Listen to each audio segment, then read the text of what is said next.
J'ai remarqué que beaucoup de musulmans accordent une grande crédibilité aux signes de la fin des temps qui auraient été prédits par le prophète Mohammed dans de nombreux hadiths. Alors j'ai décidé de vous parler aujourd'hui de ce sujet, ces fameux hadiths dans lesquels effectivement le prophète Mohammed se permet d'annoncer soi-disant des événements terrestres qui seront des signes avant-coureurs de la fin des temps auxquels les musulmans doivent prêter attention. Et j'ai donc remarqué trois problèmes récurrents dans les signes de la fin des temps prédits par le prophète Mohammed dans ces hadiths. Alors déjà, soit ces signes de la fin des temps décrits par le prophète Mohammed sont des événements racontés de façon tellement imprécise que l'on risque difficilement de pouvoir les identifier ou d'y assister, puisqu'on ne sait pas précisément de quoi il s'agit, ni quand ça aura lieu. Autre problème, plusieurs signes de la fin des temps décrits par le prophète Mohammed sont des événements trop banals, trop faciles à réaliser intentionnellement ou inintentionnellement par des humains, ou trop insignifiants même au point qu'ils pourraient arriver sur Terre de façon aléatoire, voire récurrente, hors d'un contexte exceptionnel de fin du monde. Et enfin, un dernier problème, il y a des signes de la fin des temps dont parle le prophète Mohammed qui sont des faits tellement absurdes scientifiquement qui n'ont aucune chance d'arriver sur Terre. Je vais donc vous proposer dans cette vidéo d'aujourd'hui une sélection des 7 signes annonciateurs de la fin des temps racontés par le prophète Mohammed que j'ai trouvé les plus étranges. J'ai sélectionné 7 signes de la fin des temps qui abordent 7 thèmes très variés et je vous expliquerai à chaque fois ce que je reproche à chacun de ces signes qui, selon moi, sont soit trop imprécis, soit trop insignifiants, soit trop absurdes scientifiquement. Alors on va commencer par un premier hadith dans lequel beaucoup de musulmans voient une prédiction assez avisée et très raccord avec ce qui se passe dans le monde actuel. Hadith Bukhari, volume 9, livre 88, numéro 237. Le prophète Mohammed a dit: la dernière heure ne viendra que lorsque les gens rivaliseront entre eux dans la construction de hauts bâtiments. Alors c'est vrai que ces dernières années dans le monde, beaucoup de pays émergents en Asie ou au Moyen-Orient notamment ont rattrapé ou acheté leur retard technologique sur le monde occidental, et ces pays se sont mis dans la construction de hauts buildings sur leur territoire. Ils ont construit en quelques décennies des bâtiments de plus en plus hauts, et du coup ça impressionne les musulmans, le présage dans ce hadith. Mais pour autant, je vais vous donner les deux raisons pour lesquelles ce hadith n'est selon moi pas un signe de la fin des temps. Premièrement, depuis la nuit des temps, les civilisations humaines améliorent leur technique et construisent des édifices de plus en plus hauts. Dans la Rome antique, des insulae existaient déjà et pouvaient être l'équivalent de nos immeubles ou HLM, avec des gens vivant les uns sur les autres sur différents étages dans des sortes d'appartements individuels. La pagode Xingyue en Chine date du 6e siècle après Jésus-Christ, durant lequel naquit le prophète Mohammed, et elle mesure 40 mètres de haut. Vers 2650 avant Jésus-Christ, donc il y a plus de 4 millénaires, la pyramide de Khéops a été construite et mesurait 146 mètres de hauteur. Au Moyen-Âge, les royaumes européens n'ont eu de cesse de construire des demeures et des châteaux de plus en plus hauts, siècle après siècle. Après la première révolution industrielle, les Occidentaux ont perfectionné la construction d'immeubles de plus en plus hauts. Et au XXIe siècle maintenant, des pétromonarchies ou des pays asiatiques émergents se concurrencent en termes d'image avec leurs buildings les plus hauts possibles grâce à l'ingénierie en BTP industrielle occidentale au passage. Donc ça fait des millénaires à toutes les époques successives que les humains se concurrencent à construire des habitations ou des édifices de plus en plus hauts, de plus en plus majestueux et impressionnants. Et les habitations à étages, ça existe depuis des millénaires sur Terre. Depuis des milliers d'années, ça existe, le mec qui veut impressionner une fille en même temps que son voisin, alors il a construit une maison plus haute que celle de son voisin pour prouver qu'il est plus puissant ou plus sécurisant en comparaison. Et ensuite, je voudrais rappeler que le récit de ce hadith décrit un signe de la fin des temps selon le prophète Mohammed. Donc si des musulmans pensent que les hauts buildings actuels des pétromonarchies arabes sont un signe de la fin des temps, alors c'est que la fin des temps est proche. Or, puisque la concurrence dans la hauteur des édifices est progressive et permanente depuis des millénaires sur Terre, pourquoi la concurrence dans la hauteur des constructions des édifices au XXIe siècle serait plus celle de la fin des temps que la concurrence dans la hauteur des constructions des édifices qui a eu lieu il y a un siècle en 1922, ou celle d'il y a 500 ans, ou celle d'il y a 1000 ans. Le prophète Mohammed n'a rien décrit de novateur ici. Ce signe qu'il a prédit dans ce hadith est un événement récurrent sur le long terme dans les civilisations humaines. On passe au hadith suivant qui, contrairement au hadith précédent, raconte une anecdote bien moins ordinaire et bien plus localisée. Dans le hadith de Muslim, livre 41, numéro 6918, le prophète Mohammed a dit: La dernière heure ne viendra pas avant que l'Euphrate ne dévoile une montagne d'or pour laquelle les gens se battront. 99% en mourront, mais chacun d'entre eux dira que peut-être il sera celui qui sera sauvé et donc possédera cet or. Je précise d'emblée que l'Euphrate est un fleuve, pour rappel pour ceux qui l'ignorent. Alors déjà, je me suis demandé de quelle quantité d'or parle le prophète Mohammed,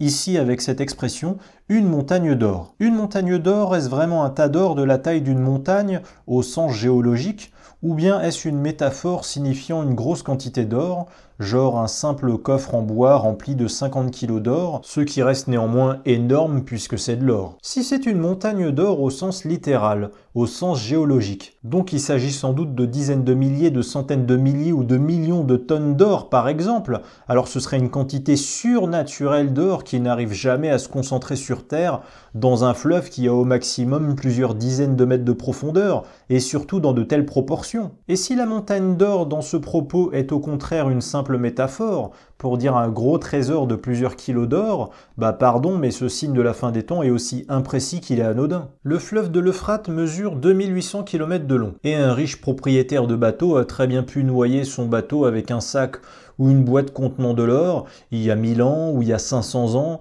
ou il y a 1 an seulement. La prédiction de Mohammed ici est hautement imprécise. Sur un fleuve long de plusieurs milliers de kilomètres, il pourrait y avoir un gars qui va y perdre une grosse quantité d'or, puis à cause d'une raison X ou Y, une sécheresse extrême ou d'une opération de sauvetage, le trésor d'or va remonter à la surface et des gens vont s'entretuer pour l'avoir. Bah pardon, mais si ça se trouve en l'an 1622, des gens se sont déjà battus à mort pour un tas d'or qui était dans l'Euphrate et il y a eu un seul survivant sur les 100 personnes qui se sont battues pour l'avoir, mais en l'an 1622, dans un monde sans satellite, sans presse professionnelle, ni appareil photo, ni caméra, bah tout le monde a oublié cette histoire qui s'est passée il y a 400 ans. Moralité, le prophète Mohammed n'est pas précis ici. Il ne nous dit pas d'où vient cette montagne d'or, provient-elle d'une activité humaine ou naturelle. Mohammed ne nous indique pas non plus quand ce trésor sera retrouvé, ni à quel endroit sur le 2800 km de longueur de l'Euphrate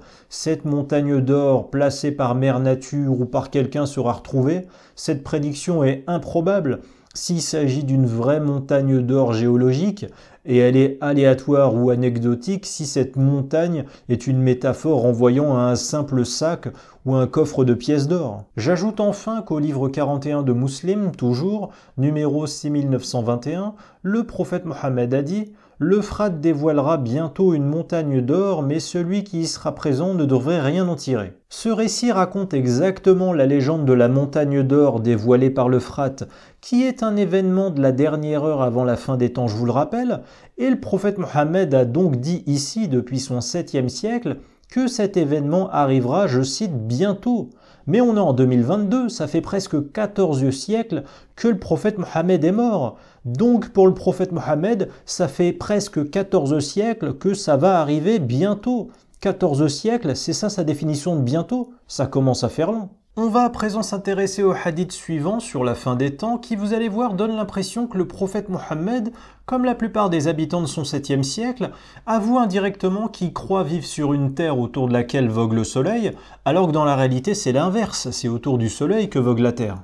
Hadith Bukhari, volume 6, livre 60, numéro 160. Le messager d'Allah a dit « L'heure ne se produira pas jusqu'à ce que le soleil se lève à l'ouest, et quand il se lèvera à l'ouest, et que les gens le verront, ils croiront tous. Et c'est à ce moment où cela ne fera alors aucun bien à une âme de croire. » Alors pour ceux qui ne s'en souviennent plus, je vous resitue l'état des mouvements cosmologiques qui lient le Soleil et la Terre. La Terre tourne sur elle-même et dans le sens inverse des aiguilles d'une montre en faisant une révolution complète sur elle-même en 24 heures.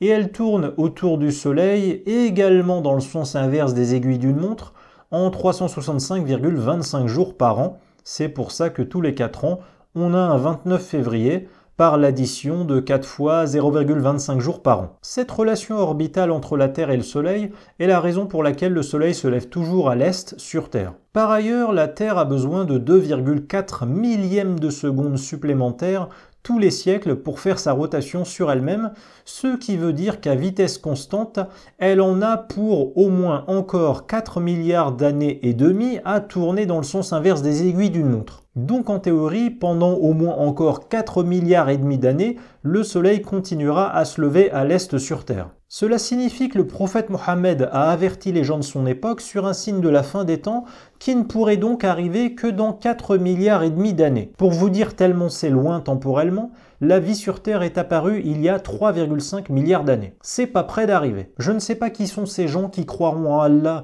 dans 4,5 milliards d'années quand la Terre aura cessé de tourner dans le sens inverse des aiguilles d'une montre au moins, sans supposer qu'elle commencera alors à tourner dans l'autre sens. Et je ne sais même pas s'il y aura encore des humains dans 4,5 milliards d'années sur Terre. Au hadith suivant, avec une prédiction d'une toute autre nature, moins scientifique, mais plus sociologique et idéologique, c'est issu du recueil de Muslim, livre 41, numéro 6944. La dernière heure ne viendra pas tant que les femmes de la tribu de Daous n'auront pas été vues en train de faire le tour de Zil Khalasa pour le culte, et Zil Khalasa est un endroit à Tabala où il y avait un temple dans lequel les gens de la tribu de Daous adoraient leur idole. Alors le problème avec cette prophétie, c'est qu'on est en 2022. La tribu païenne de Daous à Tabala, dans le sud de l'Arabie, n'existe plus aujourd'hui à ma connaissance, dans l'Arabie totalement islamisée, uniformément islamisée, et le culte de cette idole du passé, Zi al-Khalasa, n'existe plus depuis longtemps. Cette prédiction du prophète Mohammed sur la fin des temps signifierait donc que dans un endroit en Arabie,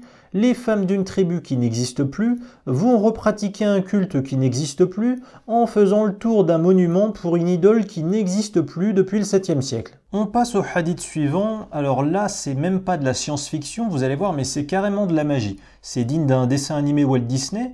Et comme d'habitude, la prédiction de Mohammed qui va suivre est tellement imprécise, en plus de n'être jamais datée, comme d'habitude aussi, qu'encore une fois, on se retrouve face à un présage religieux qui ne soulève que des questions et n'apporte strictement aucune réponse, en plus d'être inexploitable. Hadith Bukhari, volume 9, livre 88, numéro 234. Le messager d'Allah a dit « L'heure ne sera pas établie jusqu'à ce qu'un feu sorte du pays de Hijaz et il projettera de la lumière sur le cou des chameaux à Bousra. » Alors moi je veux bien qu'à la dernière heure avant le début de la fin des temps, un feu sorte d'un tuyau industriel ou d'un volcan ou d'un incendie domestique. Mais là, on ne sait même pas quelle est la nature de ce feu, puisque comme d'habitude, le prophète Mohammed raconte des histoires floues, imprécises, qui ne servent à rien donc. D'où vient ce feu? Première question. Ensuite, pourquoi dire que ce feu éclairera particulièrement le cou des chameaux et pas tout leur corps? Pourquoi juste leur cou en particulier? Est-ce une sorte de feu magique qui choisit juste les endroits qu'il éclaircit et pas d'autres? Pourquoi éclairer le cou des chameaux et pas leur visage ou leurs pattes? On se le demande bien. Alors sinon, dans un autre hadith, on apprend, selon l'apôtre d'Allah, que les pierres se mettront à parler lorsque l'heure annonçant la fin des temps arrivera. C'est écrit notamment dans le hadith de Bukhari, volume 4, livre 52, numéro 177, ces pierres dénonceront des gens qui se cacheront derrière elles et elles appelleront à ce qu'ils soient tués. En plus de la violence et de l'encouragement à l'antisémitisme dans ce récit, cette prédiction pose un autre problème scientifique, car les pierres ne parlent pas, ce ne sont pas des créatures biologiques ayant un cerveau, une capacité de parole pour communiquer avec les humains. Cette prédiction du prophète Mohammed sur la dernière heure avant la fin des temps est donc hautement improbable. Et enfin, le dernier exemple de présage de la fin des temps dont je voulais vous parler, Hadith Bukhari, volume 1, livre 3, numéro 81. L'apôtre d'Allah a dit « Parmi les présages de l'heure, il y aura le nombre de femmes qui augmentera et le nombre d'hommes qui diminuera, au point que 50 femmes seront prises en charge par un seul homme. » Je voulais pointer du doigt en particulier ce présage annonçant des proportions d'hommes et de femmes qui déjà n'ont jamais dû exister sur la totalité du monde, tellement c'est disproportionné, un homme pour 50 femmes. Et j'invite les musulmans à s'interroger. Si sur la planète Terre de 2022, des pétromonarchies qui construisent des hauts buildings, ce serait, selon eux, possiblement un signe de la fin des temps. Alors pourquoi également en 2022 sur Terre, donc actuellement, il y a 102 hommes pour 100 femmes? C'est presque à égalité. On est loin du rapport apocalyptique, un homme pour 50 femmes dans le monde. Et pourquoi le soleil continue de se lever chaque jour à l'est? Donc il faut être cohérent. Soit vous devez accepter tous les signes de la fin des temps d'un recueil de hadiths sahih, ce qui inclut les hadiths les plus loufoques, soit vous ne devez en accepter aucun. C'est trop facile de ne prendre que les hadiths sur la fin des temps qui vous arrangent et qui sont accomplis actuellement et d'ignorer les autres. Bon et bien les amis, cette vidéo touche à présent à sa fin. J'ai essayé de vous proposer les analyses critiques les plus poussées et les plus logiques possibles sur une sélection de présages annonciateurs de la fin des temps les plus variés qui soient parmi les textes de hadith. La limite de cet exercice est bien évidemment que les récits proposés par le prophète Mohammed sur la thématique de la fin des temps sont en général très imprécis. Et c'est aussi ce que je voulais démontrer et pointer du doigt dans cette vidéo. De quel feu qui éclaire des coups de chameau s'agit-il? D'où sort cette montagne d'or? Pourquoi des pierres se mettront à parler et surtout comment? Bref, les musulmans, soyez exigeants envers vos textes sacrés et osez réclamer des précisions, de la clarté et surtout des prophéties utiles et exploitables. Comme d'habitude, comme à chaque fin de vidéo, j'en profite pour remercier tous ceux qui parmi vous, mes abonnés, font que ma chaîne YouTube existe depuis tant d'années. Je voulais vraiment remplir un vide dans le paysage philosophique d'Internet afin de faire connaître le regard critique d'un ex-musulman français sur les textes de son ancienne religion. Et je remercie tous ceux qui me soutiennent depuis tout ce temps et ceux qui sont déjà allés notamment sur la plateforme de dons participatifs Tipeee afin d'aider ma chaîne YouTube et de soutenir mon travail. Le lien est en description dans cette vidéo. Merci pour les efforts et le soutien de ceux qui le peuvent. N'oubliez pas pour terminer de vous abonner à ma chaîne YouTube et d'activer la cloche afin de recevoir la notification de la sortie de chaque nouvelle vidéo. Je vous dis à la prochaine, à bientôt les amis.